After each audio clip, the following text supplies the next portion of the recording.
Le Grand Matin Sud Radio, 7h-9h, Jean-Jacques Bourdin. Bien, Éric Revel, nous avons les chiffres du chômage au premier trimestre de cette année 2025. Et sur ces 3 premiers mois de l'année, le chômage augmente fortement. Alors, il augmente fortement, je vais vous donner le chiffre, alors restez bien assis, 273 000 demandeurs d'emploi en plus sur les 3 premiers mois de l'année. Alors le chiffre était énorme comme cela, mais je vais essayer de pas être trop technique, mais écoutez bien, en fait, si vous enlevez les détenteurs du RSA et les jeunes qui sont en mission de travail, qui n'étaient pas comptabilisés avant dans le chômage, et qui le sont, bon, le chiffre que je viens de vous citer, il tombe à 127 000. Et si vous retirez également ceux qui ne s'actualisaient pas, vous savez, quand vous êtes au chômage, il faut vous actualiser tous les mois, sinon on vous sort des statistiques. Et bien maintenant, ceux qui n'actualisent pas ne sont pas sortis des statistiques, donc le chiffre est encore moins fort. Il est de 25 000 demandeurs d'emploi en plus sur 3 mois, mais ça traduit quand même, Jean-Jacques, une hausse des demandeurs d'emploi dans le pays. Une hausse des demandeurs d'emploi.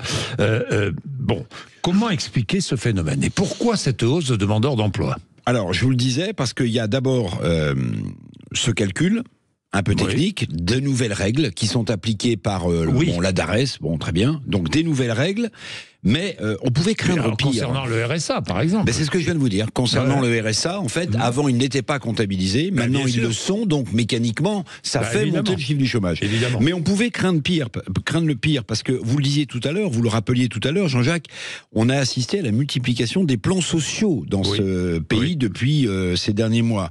On pouvait craindre aussi pire, parce que le niveau de la croissance, vous savez, à chaque fois qu'on en parle, c'est revu à la baisse. Alors, deux choses l'une, ou bien les chefs d'entreprise préfèrent en ce moment garder leurs effectifs parce qu'ils savent que c'est compliqué de recruter de la main-d'œuvre. Dans certains secteurs, on n'y arrive pas. Ou bien, autre explication, parce que la croissance française, en dépit du contexte géopolitique, de la baisse de la consommation dont on a déjà parlé, cette croissance française est meilleure que ce que les prévisions laissent présager. Souvent, on est pessimiste. Mais aujourd'hui, les chefs d'entreprise gardent peut-être leurs effectifs parce qu'ils savent qu'ils auront des difficultés à en retrouver. Il y a plein de secteurs qui sont en pénurie de main-d'œuvre. Et on est souvent négatif sur la croissance, mais peut-être qu'in fine, elle sera meilleure que prévu. Et toujours cette même curiosité, un chômage qui monte et plein de secteurs en pénurie de main-d'œuvre. Ça, il faudra qu'un jour, on arrive à résoudre ce problème-là. La promesse du plein emploi. Alors, moi, je me souviens, Emmanuel Macron, pour 2027, il nous a dit...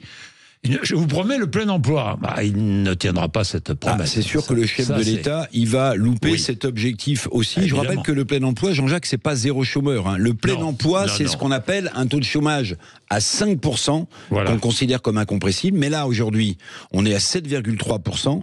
Il y a eu 100 000 chômeurs de plus en 2024 et les chiffres qui vont s'additionner en 2025 prouveront que l'objectif de 5%, il est inatteignable. Emmanuel Macron devra nous parler d'autre chose pendant les 2 ans qui viennent. Bien, merci Éric. Nous allons parler des eaux Perrier. Vous savez le scandale qui court, les questions posées par la source Perrier, la qualité de l'eau mise en bouteille. La maison Perrier appartient à Nestlé Waters, c'est au cœur d'un scandale après les traitements illégaux de ces eaux. L'État pourrait refuser le renouvellement du label eau minérale naturelle dans le Gard. C'est une révolution dans le Gard et je reçois dans un instant Laurent Burgoa, le sénateur LR du Gard, président de la commission d'enquête du Sénat sur les industriels de l'eau en bouteille. Après le journal de 7h30, il est 7h29. La météo Sud Radio. Rémi André, le temps Rémi.